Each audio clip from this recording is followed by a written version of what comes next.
हम अध्ययन करें वाईसीटी सॉल्व पेपर, जिसमें आज हम हल करेंगे यूजीसी नेट पेपर 2 हिंदी दिसंबर 2006 का प्रीवियस पेपर। वीडियो शुरू करने से पहले यदि आप हमारे चैनल पर नए हैं तो चैनल को सब्सक्राइब कर लें यूजीसी तथा हिंदी से संबंधित पठन पाठन के लिए। तो चलिए वीडियो शुरू करते हैं और देखते हैं आज के प्रश्नों को। आज का पहला प्रश्न है, खरी बोली कहाँ बोली जाती है? ऑप्शन है ए झांसी, बी कानपुर, सी मेरठ और डी अलीगढ़। तो इसका सही आंसर होगा सी मेरठ। खरी बोली का क्षेत्र मेरठ, रामपुर, बिजनौर, मुरादाबाद, मुजफ्फरनगर, सहारनपुर, दिल्ली तथा गाजियाबाद है। अगला प्रश्न है, नागरी लिपि का विकास किस लिपि से हुआ? ऑप्शन है ए खरोष्ठी, बी ब्राह्मी, सी नागरी लिपि और डी हिब्रू। तो इसका सही आंसर होगा बी ब्राह्मी। अब देखते हैं खरी बोली का विकास किस तरह हुआ। ब्राह्मी से दो शैली विकसित हुई, उत्तरी शैली और दक्षिणी शैली। उत्तरी शैली के अंतर्गत गुप्त लिपि, जिसका समय है 4वीं से 5वीं शताब्दी। गुप्त लिपि से कुटीर लिपि का विकास हुआ और देवनागरी लिपि, कुटीर लिपि से ही विकसित हुआ देवनागरी और शारदा लिपि। देवनागरी का सर्वप्रथम प्रयोग गुजरात के राजा जयभट्ट 7वीं से 8वीं शताब्दी के एक शिलालेख में प्राप्त हुआ है। अगला प्रश्न है, दक्षिण भारत हिंदी प्रचार सभा का मुख्यालय कहाँ है? ऑप्शन है ए वर्धा, बी बेंगलोर, सी हैदराबाद और डी मद्रास। तो इसका सही आंसर होगा डी मद्रास। दक्षिण भारत हिंदी प्रचार सभा का मुख्यालय मद्रास यानी चेन्नई में है।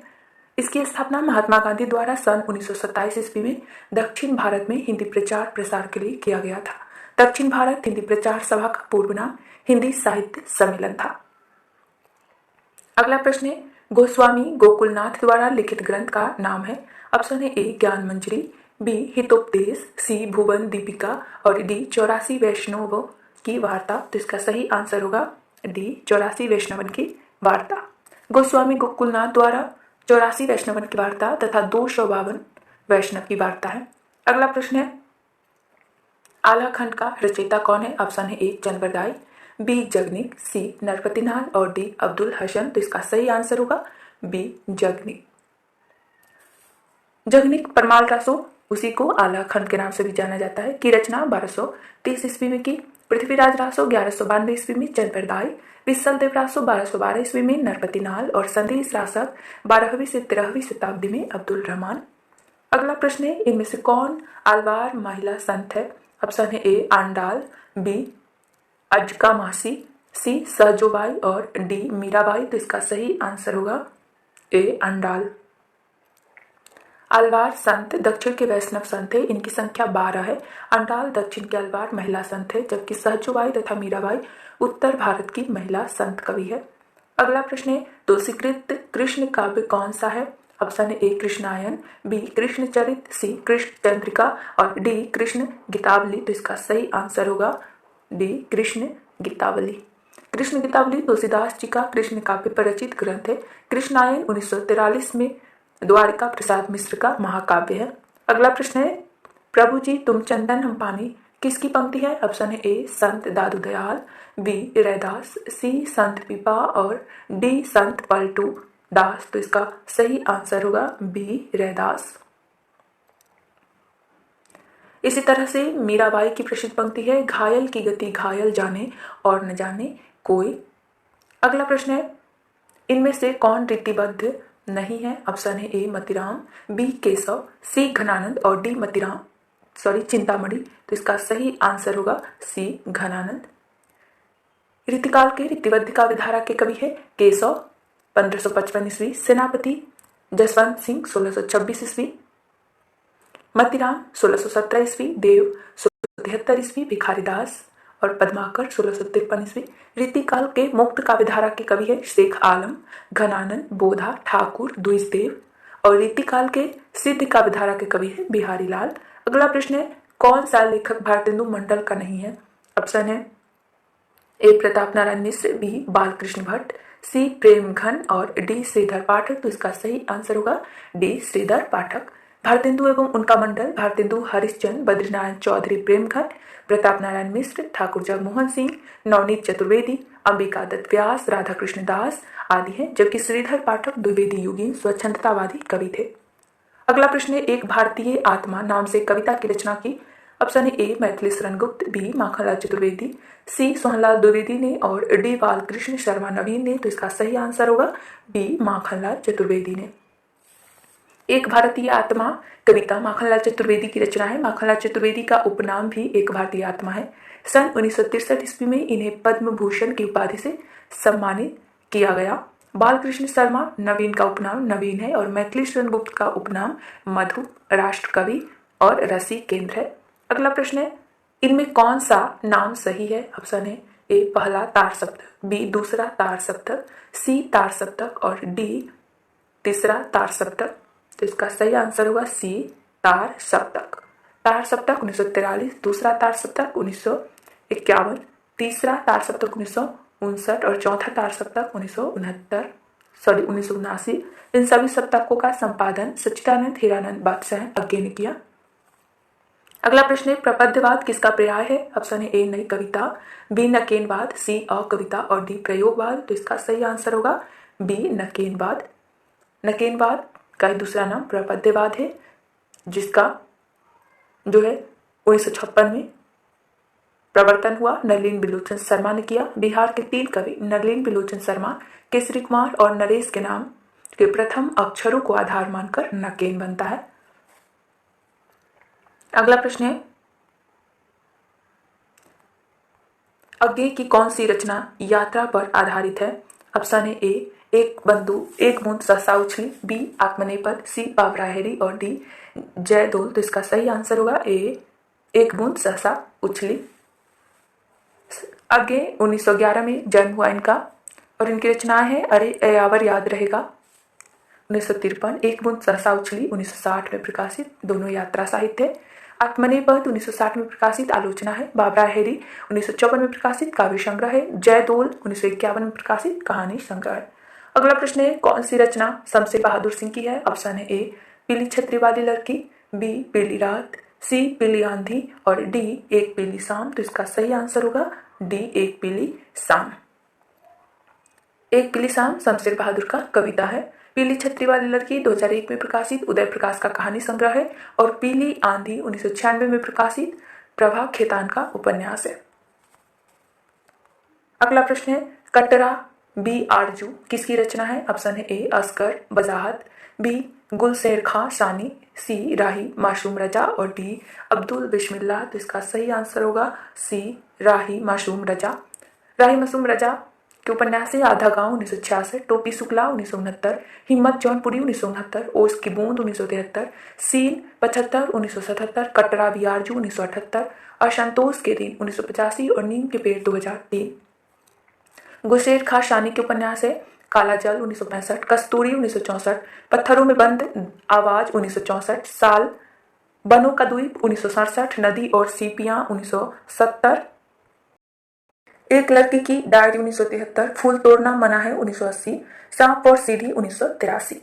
अब्दुल बिस्मिल्लाह के उपन्यास है समर शेष है 1980, झीनी झीनी बीनी चदरिया 1986, जहरबाद 1987, दंत कथा 1990, मुखरा क्या देखे 1996, पवित्र आख्यान 2008 रावी लिखता है। और असगर वजाहत के उपन्यास है सात आसमान 1996, कैसी आग लगाई 2004, मन माटी 2011 और बरखा रचाई। अगला प्रश्न है, नेपथ्य राग किसका नाटक है? ऑप्शन है ए मीराकांत, बी मृणाल पांडे, सी त्रिपुरारी शर्मा और डी कुसुम कुमार। तो इसका सही आंसर होगा ए मीराकांत। मीराकांत के नाटक है नेपथ्य राग 2004, अंत हाजिर हो, कंधे पर बैठा सांप। मृणाल पांडे के नाटक है जो राम रचि राखा 1981, मौजूदा हालात को देखते हुए 1969, आदमी जो मछुआरा नहीं था 1883। कुसुम कुमार के नाटक है संस्कार को नमस्कार, ओम क्रांति क्रांति, सुनो शेफाली, दिल्ली ऊंचा सुनती है, रावण रीला, मादा मिट्टी, पवन चतुर्वेदी की डायरी, सलामी मंच एवं लश्कर चौक। त्रिपुरारी शर्मा के नाटक है काठ की गाड़ी और बांझ घाटी। अगला प्रश्न है, रुद्रट वक्रोक्ति को शब्द अलंकार मानते हैं, इसे अर्थालंकार किसने माना है? ऑप्शन है ए दंडी, बी क्षेमेंद्र, सी वामन और डी आनंदवर्धन। तो इसका सही आंसर होगा ए दंडी। वक्रोक्ति को रुद्रट शब्द अलंकार मानते हैं जबकि दंडी वक्रोक्ति की अर्थालंकार मानते हैं। वामन रीति संप्रदाय, क्षेमेंद्र औचित्य संप्रदाय तथा आनंदवर्धन ध्वनि संप्रदाय के प्रवर्तक आचार्य हैं। अगला प्रश्न है, इनमें कौन भरत मुनि के रस सूत्र का व्याख्याकार है? ऑप्शन है ए मम्मट, बी भट्टलुल्लट, सी भामा और डी क्षेमेंद्र। तो इसका सही आंसर होगा बी भट्टलुल्लट। भरत मुनि रस संप्रदाय के प्रवर्तक हैं। इनका सूत्र है विभावानुभावी व्यभिचारी संयुक्त रस निष्पत्ति। और क्रम से जो इनके व्याख्याकार है, सबसे पहले भट्टलुल्लट, उसके बाद भट्ट संकुक, फिर भट्टनायक और उसके बाद अभिनवगुप्त। अगला प्रश्न है, प ध्वनि का उच्चारण स्थान है? ऑप्शन है ए दंत, बी ओष्ठ, सी मूर्धन्य और डी कंठ। तो इसका सही आंसर होगा बी ओष्ठ। अगला प्रश्न है, निम्नलिखित रचनाओं का सही अनुक्रम क्या है? तो इसका सही अनुक्रम होगा सी स्कंदगुप्त 1928, जयशंकर प्रसाद, पहला राजा 1969, जगदीश चंद्र माथुर, बकरी 1974, सर्वेश्वर दयाल सक्सेना, कोर्ट मार्शल 1991, स्वदेश दीपक। अगला प्रश्न है, निम्नलिखित कविताओं का सही अनुक्रम क्या है? तो इसका सही अनुक्रम होगा बी संसद से सड़क तक 1972, धूमिल का, उसके बाद होगा आवाज की भी जगह है, उसके बाद मुक्ति प्रसंग राजकमल चौधरी का, और सबसे अंत में होगा अपनी केवलधार 1980 अरुण कमल। अगला प्रश्न है, निम्नलिखित कृतियों का सही अनुक्रम क्या है? तो इसका सही अनुक्रम होगा डी मैला आंचल 1954, फणीश्वरनाथ रेणुका, पानी के प्राचीर 1961, रामदरस मिश्र, लोकरीड 1977, विवेकी राय, और जंगल जहां शुरू होता है 2000 संजीव। अगला प्रश्न है, निम्नलिखित पत्रिकाओं को प्रकाशन का सही अनुक्रम क्या है? तो इसका सही अनुक्रम होगा डी सरस्वती 1900, हंस 1930, आलोचना 1951 और उसके बाद रविवार। अगला प्रश्न है, निम्नलिखित कहानियों का सही अनुक्रम कौन सा है? तो इसका सही अनुक्रम होगा डी सबसे पहले पुरस्कार जयशंकर प्रसाद का, उसके बाद कफन प्रेमचंद, राजा निर्वंशिया कमलेश्वर का, और वापसी उषा प्रियमता का। अगला प्रश्न है, निम्नलिखित निबंधों का सही अनुक्रम कौन सा है? तो इसका सही अनुक्रम होगा ए प्रबंध प्रतिमा निराला का 1940 में, अतीत के चलचित्र 1941 महादेवी वर्मा का, उसके बाद ठेल पर हिमालय 1958 में धर्मवीर भारती का, प्रिया नीलकंठी 1968 में कुबेरनाथ राय का। अगला प्रश्न है, निम्नलिखित का सही अनुक्रम क्या है? तो इसका सही अनुक्रम होगा सी सबसे पहले छायावाद 1918 में, उसके बाद हालावाद आता है 1933 में, प्रगतिवाद 1936 में और नकेनवाद 1956 में। अगला प्रश्न है, रामचरितमानस के कांडों का सही अनुक्रम क्या है? तो इसका सही अनुक्रम होगा बी सबसे पहले बालकांड, उसके बाद अयोध्या कांड, अरण्य कांड और किष्किंधा कांड। अगला प्रश्न है, काव्यशास्त्र के इन ग्रंथों को रचनाकारों के नाम से सुमेलित कीजिए। तो इसका सही मेल होगा ध्वन्यालोक आनंदवर्धन, साहित्य दर्पण विश्वनाथ, रस गंगाधर जगन्नाथ, काव्य प्रकाश मम्मट। अगला प्रश्न है, इन रचनाकारों को उनकी रचनाओं के साथ सुमेलित कीजिए। तो इसका सही मेल होगा गुलाब राय, मेरी असफलताएं, बच्चन, नीर का निर्माण फिर, वियोगी हरि, मेरा जीवन प्रवाह, यशपाल, सिंहावलोकन, घुमक्कर, जिज्ञासा जो है राहुल सांकृत्यायन का यात्रा साहित्य है। अगला प्रश्न है, निम्नलिखित आलोचकों तथा उनकी कृतियों का सुमेलन कीजिए। तो इसका सही मेल होगा हजारी प्रसाद द्विवेदी, कबीर, नगेंद्र, रस सिद्धांत, देवराज, छायावाद का पतन और मुक्तिबोध, नए साहित्य का सौंदर्य शास्त्र। अगला प्रश्न है, पत्रिकाओं का संपादकों के साथ सुमेलन कीजिए। तो इसका सही मेल होगा हिंदी प्रदीप, बालकृष्ण भट्ट, बंगदूत, राजा राम मोहन राय, उदन मार्तंड, पंडित जुगल किशोर और मतवाला निराला। हिंदी प्रदीप 1877 में प्रकाशित बालकृष्ण भट्ट का है, जो प्रयाग से प्रकाशित मासिक पत्रिका है। बंगदूत 1829 में राजा राम मोहन राय के संपादक में प्रकाशित। साप्ताहिक पत्रिका कलकत्ता से प्रकाशित। उदन मार्तंड 1826 में प्रकाशित। साप्ताहिक पत्रिका कलकत्ता से प्रकाशित। पंडित जुगल किशोर इसके संपादक। मतवाला 1923 में प्रकाशित, निराला का है। साप्ताहिक पत्रिका कलकत्ता से प्रकाशित। अगला प्रश्न है कवियों और कृतियों का सुमेलन कीजिए। तो इसका सही मेल होगा केशव, रसिक प्रिया, मतिराम, ललित ललाम, भूषण, शिवा बावनी और देव भाव विलास। आर्या सप्तशती गोवर्धनाचार्य का है। अगला प्रश्न है निम्नलिखित पंक्तियों और कवियों का सुमेलन कीजिए। तो इसको हम यहां से देखते हैं। कनक कदली पर सिंह समारज ता पर मेरु सामने विद्यापति का है। नैन नचाए कही मुस्काए लला फिर आयो खेलन होरी ये पद्माकर का है। अति शोधो सने कुमारक है घनानंद का। मोर पखा सिर ऊपर राखी हो गूंज की माल गले पहिरोगी ये रसखान का है। नृपति नयन कमलनी बुधा चितवन बशार जाही हृदय कमल में हरि ले कमल मुखी कमलाही मतिराम का है। अगला प्रश्न है निम्नलिखित काव्य पंक्तियों को कवियों के साथ सुमेलित कीजिए। इसका सही मेल होगा स्नेह निर्झर बह गया, निराला। अरे वरुणा की शांत कछार, जयशंकर प्रसाद। सखी वे मुझसे कहकर जाते, मैथिली शरण गुप्त। दिवस का अवसान समीप था, हरिऔंध। अगला प्रश्न है निम्नलिखित पात्रों को नाट्य कृतियों से सुमेलित कीजिए।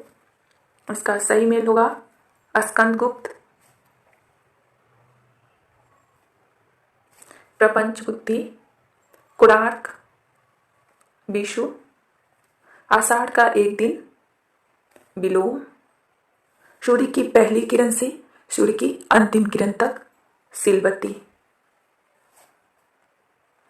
स्कंद गुप्त 1928 में प्रकाशित जयशंकर प्रसाद का नाटक है जिसके प्रमुख पात्र प्रपंच बुद्धि, देवसेना, विजया, भट्टार्क, पूर्वगुप्त और पृथ्वीसेन। कोणार्क 1957 में प्रकाशित जगदीश चंद्र माथुर का उपन्यास है जिसके प्रमुख पात्र विशु, नरसिंह देव, धर्मपाल। आषाढ़ का एक दिन 1958 में प्रकाशित मोहन डाकेश का नाटक है जिसके प्रमुख पात्र विलोम, कालिदास, मातुल, दंतुल, मल्लिका और अंबिका। सूर्य की पहली किरण से अंतिम किरण तक 1975 में प्रकाशित सुरेंद्र वर्मा का नाटक है जिसके प्रमुख पात्र है शीलवती। अगला प्रश्न है निम्नलिखित रचनाकारों और रचनाओं को सुमेलित कीजिए। तो इसका सही मेल होगा जैनेन्द्र, मुक्तिबोध, निर्मल वर्मा, बेदिन, ओम प्रकाश वाल्मीकि, जूठन और प्रभा खेतान। आओ पेपे घर चले। अगला प्रश्न है निम्नलिखित कवियों और कृतियों को सुमेलित कीजिए। इसका सही मेल होगा